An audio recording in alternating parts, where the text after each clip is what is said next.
avec Fréquence Plus. Surprenez votre famille et vos amis grâce au grand chef de Bourgogne-Franche-Comté. Cette semaine, je suis à Arc-et-Senans, dans le Doubs, toujours en compagnie des chefs Clément Bourdiau et Léa Senot, dans les cuisines du restaurant Le Verfeuille. Alors aujourd'hui, c'est bonjour Clément, bonjour chef. Bonjour. Alors c'est vous qui vous allez vous coller au paleron de bœuf. Allez, on y va. Vous partagez en cuisine, vous partagez comme ça tous les deux ou pas? Alors moi, je suis plutôt viande et madame est plutôt poisson. D'accord, donc chacun a sa spécialité. C'est un petit peu comme ça qu'on fonctionne. Mais et qui après, c'est qui fait le dessert? C'est les cuisiniers, hein. On cuisine le fruit, je dirais. D'accord, Voilà. Très bien. Bon alors, un paleron de bœuf au trousseau avec son petit coulis de persil, pickle de légumes. Le paleron, on le choisit comment? Alors le paleron, on va tout simplement chez notre boucher du coin. Voilà, on fait amplement confiance au boucher. On prend un joli morceau de paleron de bœuf.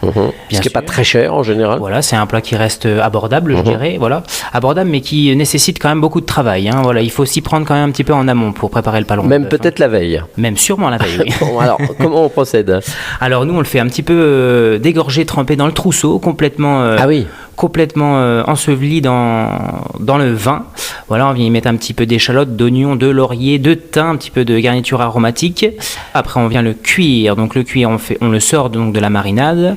On prend une poêle bien chaude, voilà, un petit peu d'huile d'olive, de beurre, on le saisit, on mouille donc dans un grand récipient avec la marinade et on le met au four à 140 degrés pendant au moins 5 ou 6 heures. Oui. À couvert, attention. Très bien, donc on le fait le matin, de bonne heure. Oui, le matin de bonne heure pour le soir. Hein. Ah oui, Oui, ou oui, sinon le soir pour le lendemain matin. Oui, il faut vraiment le faire la veille. Et on laisse tourner la nuit. En fait, le but, c'est que le jus rentre dans la viande et que la viande soit complètement confite. Ah oui, d'accord. Donc le but, c'est vraiment que ça cuise doucement, longtemps. D'accord, ensuite, le paleron, donc après 5 ou 6 heures de cuisson, est cuit.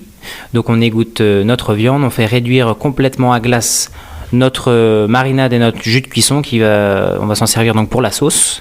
Voilà, on a notre sauce, on a notre paleron, on l'effiloche légèrement, voilà, avec les doigts. Normalement, ça doit s'effilocher tout seul.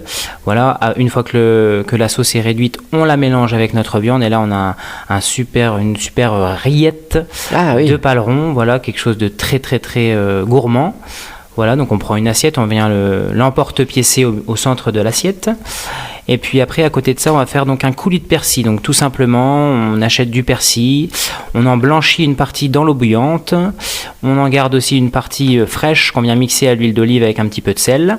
Voilà, et puis pour réveiller tout ça, on vient y mettre une petite goutte de vinaigre balsamique. Voilà, ça va faire quelque chose de plutôt frais. Voilà, on va rajouter de la fraîcheur à cette recette qui est normalement une recette très hivernale.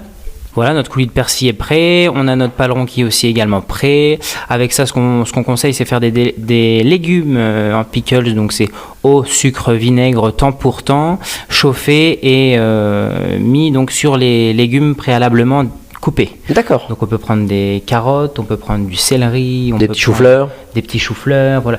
Le but, il faut vraiment que ce soit coupé petit. D'accord. Voilà, on ne peut pas faire un pickles avec des légumes entiers. Voilà, c'est juste pour picorer et pour rajouter un petit peu dessus. Exactement.